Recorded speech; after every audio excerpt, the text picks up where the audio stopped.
ഭൂപടങ്ങളിലില്ലാത്ത എന്നാൽ യാഥാർത്ഥ്യത്തിൽ നിലനിൽക്കുന്ന രാജ്യമാണ് സൊമാലിലാൻഡ്. കിഴക്കൻ ആഫ്രിക്കയുടെ ഭാഗമായ ഹോൺ ഓഫ് ആഫ്രിക്കയിൽ സ്ഥിതി ചെയ്യുന്ന ഒരു പ്രദേശമാണ് സൊമാലിലാൻഡ്. സ്വന്തമായി സർക്കാർ, കറൻസി, സൈന്യം, അതിർത്തികൾ, ജനാധിപത്യ രീതിയിൽ നടക്കുന്ന തിരഞ്ഞെടുപ്പുകൾ എന്നിവയെല്ലാം ഉണ്ടെങ്കിലും ലോക ഭൂപടത്തിൽ ഈ രാജ്യത്തിന് സ്ഥാനമില്ല. കാരണം ഐക്യരാഷ്ട്രസഭയോ മറ്റ് ലോകരാജ്യങ്ങളോ സൊമാലിലാൻഡിനെ ഒരു സ്വതന്ത്ര പരമാധികാര രാഷ്ട്രമായി അംഗീകരിച്ചിട്ടില്ല. നിയമപരമായി ഇപ്പോഴും സൊമാലിയുടെ ഭാഗമായാണ് ഈ പ്രദേശത്തെ കണക്കാക്കുന്നത്. എന്നാൽ യാഥാർത്ഥ്യം അതല്ല. കഴിഞ്ഞ 3 പതിറ്റാണ്ടുകളായി സൊമാലിയൻ ഭരണകൂടത്തിന് ഇവിടെ യാതൊരു നിയന്ത്രണവുമില്ല. തികച്ചും സ്വതന്ത്രമായ ഒരു രാഷ്ട്രമാണ് സൊമാലിലാൻഡ്. 1960-ൽ ബ്രിട്ടീഷ് ഭരണത്തിൽ നിന്ന് സ്വാതന്ത്ര്യം നേടിയ ബ്രിട്ടീഷ് സൊമാലിലാൻഡ് എന്ന പ്രദേശം തൊട്ടുപിന്നാലെ ഇറ്റലിയുടെ കീഴിലായിരുന്ന ഇറ്റാലിയൻ സൊമാലിലാൻഡുമായി ചേർന്ന് സൊമാലിയ രൂപീകരിക്കുകയായിരുന്നു. എന്നാൽ ഏകാധിപത്യ ഭരണത്തിലും ആഭ്യന്തര യുദ്ധത്തിലും പെട്ട് സൊമാലിയ തകർന്നപ്പോൾ 1991-ൽ സൊമാലിലാൻഡ് ഏകപക്ഷീയമായി സൊമാലിയയിൽ നിന്ന് സ്വാതന്ത്ര്യം പ്രഖ്യാപിച്ചു. അന്നുമുതൽ ഇങ്ങോട്ട് ആഭ്യന്തര കലാപങ്ങൾ രൂക്ഷമായ സൊമാലിയയിൽ നിന്ന് വ്യത്യസ്തമായി സമാധാനപരവും സുസ്ഥിരവുമായ ഒരു ഭരണകൂടം കെട്ടിപ്പടുക്കാൻ സൊമാലിലാൻഡിന് സാധിച്ചു. എന്നിട്ടും അന്താരാഷ്ട്ര സമൂഹം അംഗീകാരം നൽകാത്തതിന് പല കാരണങ്ങളുണ്ട്. പ്രധാനമായും ആഫ്രിക്കൻ രാജ്യങ്ങളുടെ അതിർത്തികൾ മാറ്റിവരയ്ക്കുന്നത് മറ്റു വിഘടനവാദങ്ങൾക്ക് വഴിവെക്കുമോ എന്ന ഭയമാണ് ആഫ്രിക്കൻ യൂണിയനുള്ളത്. കൂടാതെ സൊമാലിയയുടെ അഖണ്ഡതയെ മാനിക്കണമെന്ന നിലപാടാണ് പല ലോകരാജ്യങ്ങൾക്കും.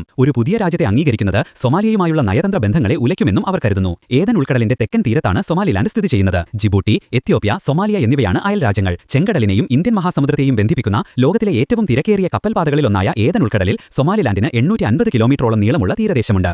ഈ തന്ത്രപ്രധാനമായ സ്ഥാനം അവർക്ക് വലിയ സാമ്പത്തിക, സൈനിക പ്രാധാന്യം നൽകുന്നു. ബെർബറ പോലുള്ള പ്രധാന തുറമുഖങ്ങൾ സോമാലിലാൻഡിന്റെ നിയന്ത്രണത്തിലാണ്. ഈ തുറമുഖം കരകളാൽ ചുറ്റപ്പെട്ട എത്യോപ്യ പോലുള്ള രാജ്യങ്ങൾക്ക് പുറം ലോകവുമായുള്ള വ്യാപാരത്തിന് അത്യന്താപേക്ഷിതമാണ്. ലോകത്തിലെ പ്രധാന ശക്തികൾക്കെല്ലാം താൽപ്പര്യമുള്ള ഈ മേഖലയിൽ ഫലത്തിൽ നിയന്ത്രണം കൈയാളുന്നുണ്ടെങ്കിലും അന്താരാഷ്ട്ര അംഗീകാരമില്ലാത്തതിനാൽ ഒരു രാജ്യത്തിന് ലഭിക്കേണ്ട നിയമപരമായ അവകാശങ്ങളോ സാമ്പത്തിക നേട്ടങ്ങളോ പൂർണ്ണമായി ഉപയോഗപ്പെടുത്താൻ സോമാലിലാൻഡിന് സാധിക്കുന്നില്ല. അങ്ങനെ യാഥാർത്ഥ്യത്തിൽ ഒരു രാജ്യമായി നിലനിൽക്കുകയും എന്നാൽ ഔദ്യോഗികമായി ഭൂപടങ്ങളിൽ ഇടം പിടിക്കാതിരിക്കുകയും ചെയ്യുന്ന ഒരു സവിശേഷ രാഷ്ട്രീയ സാഹചര്യമാണ് സോമാലിലാൻഡിന്റേത്.